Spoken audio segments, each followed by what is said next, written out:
वैशाली। मैंने game theory की series start करी है जिसमें ऑलरेडी 3 वीडियोस पोस्ट हो चुकी हैं।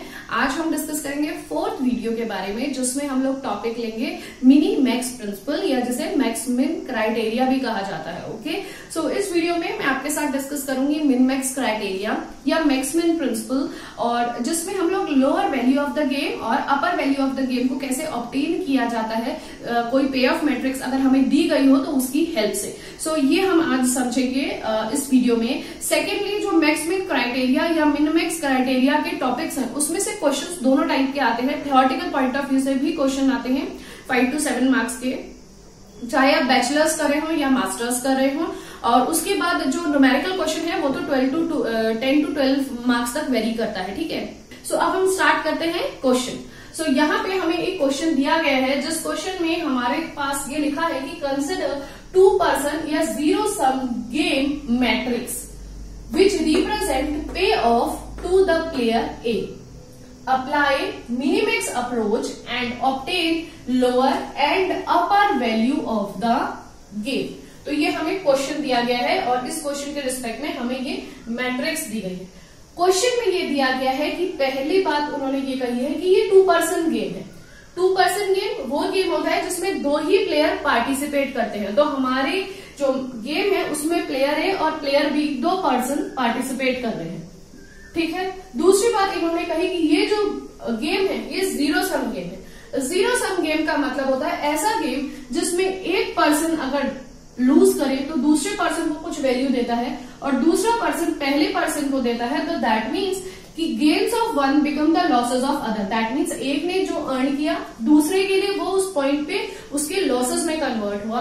तो आउटपुट इस तरह के गेम्स का हमेशा जीरो होता है, इसीलिए इसे जीरो सम गेम कहा जाता है। ठीक है, उसके बाद ये दी गई है कि जो गेम था उससे रिलेटेड मैट्रिक्स, पे ऑफ मैट्रिक्स प्लेयर ए के रिस्पेक्ट में आपको यहाँ दी गई है।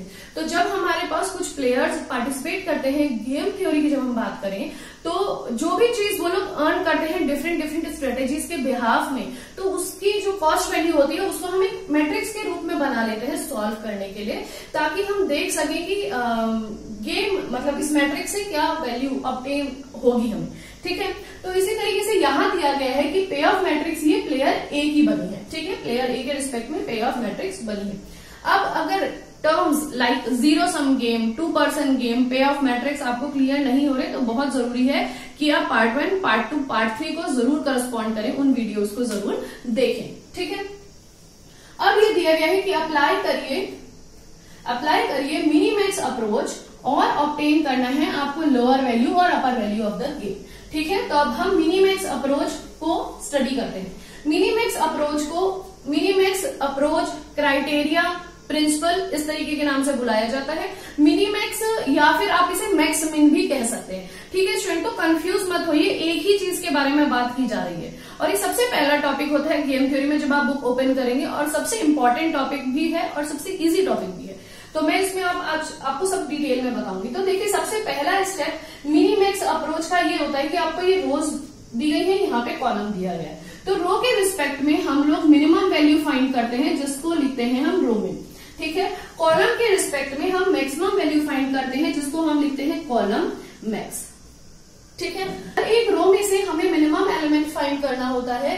तो रो में से हमारा जो पहली रो में से जो मिनिमम एलिमेंट है वो है हमारा -2, जिसको मैं यहाँ पे कर दूंगी सर्कल। ठीक है, और यहाँ पे मैं लिख दूंगी -2। इसी तरीके से सेकेंड रो में जो मिनिमम एलिमेंट है वो है 0, जिसको मैं कर दूंगी सर्कल और बाहर यहाँ पे लिख दूंगी 0। थर्ड रो में से मिनिमम एलिमेंट है हमारा -4, जिसको मैं कर दूंगी सर्कल और यहाँ पे मैं इस तरीके से इसको राइट कर दूंगी। अब कॉलम में आते हैं, तो कॉलम में मैक्सिमम एलिमेंट हमें देखना है और इसको इस बार हमें कवर करना है एक स्क्वायर से। ठीक है, सो यहाँ पे मैं लिख दूंगी 5। इसी तरीके से यहाँ पे मैक्सिमम एलिमेंट आपका 0 है तो इसको मैं लिख दूंगी 0। इसी तरीके से यहाँ पे मैक्सिमम एलिमेंट आपका 6 है तो यहाँ मैं स्क्वायर भी बनाते जा रही हूँ और वैल्यूज भी लिखते जा रही हूँ। तो हमने कॉलम के रिस्पेक्ट में मैक्सिमम वैल्यू और रो के रिस्पेक्ट में मिनिमम वैल्यूज फाइंड करी। ये हमारा है स्टेप नंबर 1। जब वैल्यूज हमने लिखी करस्पॉन्ड टू कॉलम या रो, साथ में हमने सर्किल और रेक्टेंगल भी बनाए। ठीक है, अब ये हमने क्यों बनाए ये आपको पता चलेगा क्योंकि हम डिफरेंशिएट करना चाहते हैं कि मिनिमम वैल्यूज हम सर्कल से डिनोट कर रहे हैं और मैक्सिमम वैल्यूज हम स्क्वायर से डिनोट कर रहे हैं, ठीक है। और ये वो वैल्यू है जो सर्किल और रेक्टेंगल से कवर की गई है, ये कॉमन वैल्यू आई है, ठीक है। अब यहाँ पे स्टेप 1 फिनिश होता है। स्टेप 2 पे मूव करते हैं। तो रो से जो हमें मिनिमम वैल्यूज मिली है, उन मिनिमम वैल्यूज में से हमें फाइंड करनी है मैक्सिमम वैल्यू। तो हम इसको लिख देते हैं मैक्सिमिन, ठीक है। मिन वैल्यूज में से फाइंड की गई मैक्सिमम वैल्यू। तो इनमें से जो मैक्सिमम वैल्यू हमें मिली है वो है 0। यहाँ पे ये आपको समझना है कि जो मैक्सिमम वैल्यू है, क्योंकि मिनिमम में से मैक्सिमम फाइंड की गई है, तो ये होती है आपकी lower value of the game. तो यहां मैं लिख देती हूं lower value of the game, जिसको हम डिनोट करते हैं V, लेकिन इसके सफिक्स में यहाँ पे बार बनाया जाता है, मतलब V और उसके नीचे एक स्मॉल बार बनाते हो, ठीक है। तो हमसे कहा गया था कि मिनीमैक्स अप्रोच अप्लाई कर दो और lower value of the game find कर लो। तो हमने यहाँ पे मिनीमैक्स अप्लाई करा और lower value of the game find कर ली, ठीक है।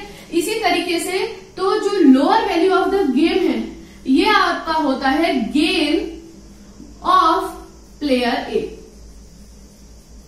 प्लेयर ए का गेन, प्लेयर ए के रिस्पेक्ट में बात कर रहे हैं, तो प्लेयर ए का जो गेन है वो है लोअर वैल्यू, जिसको इस तरीके से डिनोट किया गया है, जिसकी वैल्यू है 0, जिसको प्लेयर ए का गेन भी कहा जाता है। कि मतलब प्लेयर ए ने जब गेम में पार्टिसिपेट किया तो उसने क्या ऑब्टेन करी, तो उसने 0 वैल्यू ऑब्टेन करी, ठीक है। अब यहाँ पे आपको एक चीज और देखनी है, दूसरा टर्म पूछा जाता है कि strategy for player A. Player ए ने कौन सी स्ट्रेटेजी अप्लाई करी, तो स्ट्रेटेजी मैं यहां पे लिख देती हूं strategy for player A. Player ए के लिए कौन सी स्ट्रेटेजी इसने अप्लाई की, इसने स्ट्रेटेजी अप्लाई करी जिसको कहते हैं maximin. So strategy applied by player A is maximin and the lower value of the game is the gain for player A, ठीक है। ये प्लेयर ए के रिस्पेक्ट में पूरा स्टेप 2 मैंने फिनिश कर दिया, ठीक है। सो यहाँ पे थ्योरेटिकल क्वेश्चंस भी इस तरीके से आएंगे कि क्या स्ट्रेटेजी है प्लेयर ए की, तो आप बता सकते हो।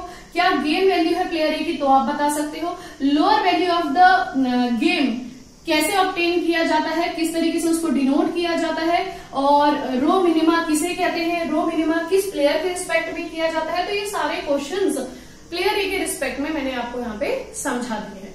अब हम बात करते हैं प्लेयर बी के रिस्पेक्ट में। यहां आइएगा, तो ये है हमारा प्लेयर बी।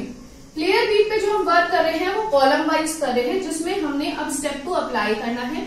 हम कॉलम मैक्स, दैट मीन्स कि सारे कॉलम में से मैक्सिमम वैल्यू फाइंड किए थे, ठीक है ना।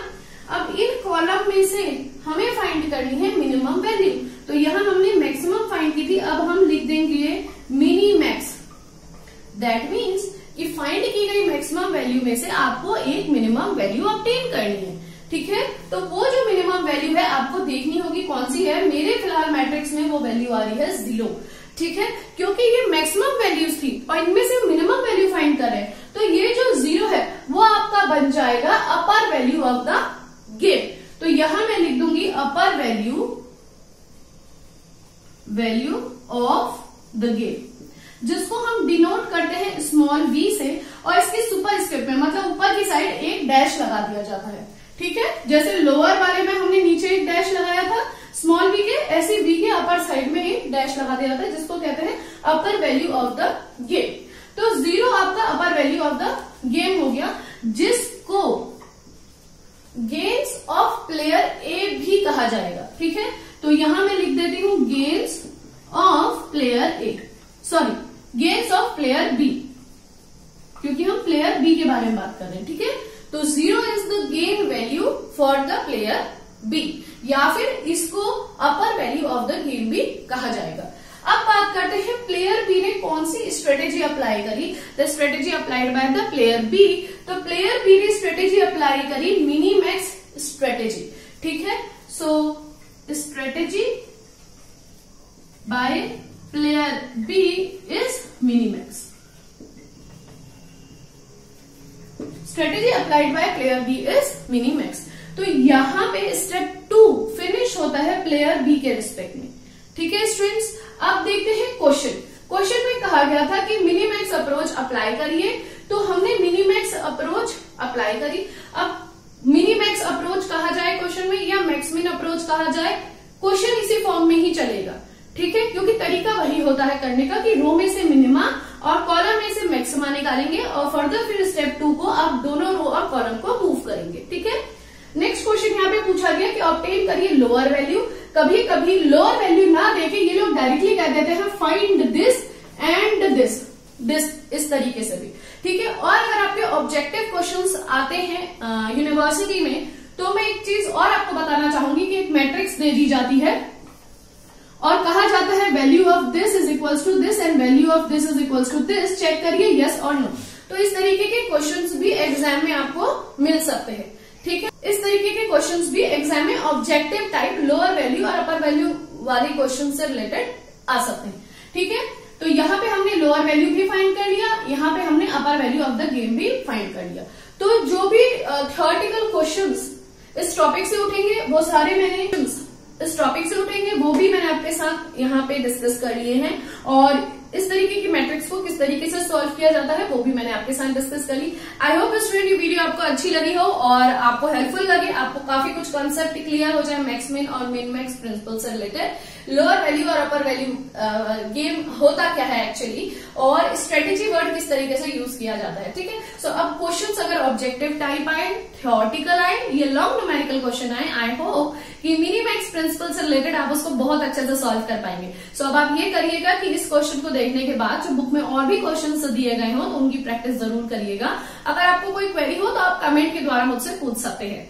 अब बात करते हैं नेक्स्ट वीडियो, जो नेक्स्ट वीडियो आएगी that means part 5 game theory का, तो उसमें हम डिस्कस करेंगे method to find the saddle point, ठीक है, and the value of the game, ठीक है। तो 5th पार्ट में हम सैडल पॉइंट और वैल्यू ऑफ द गेम के बारे में डिस्कस करेंगे।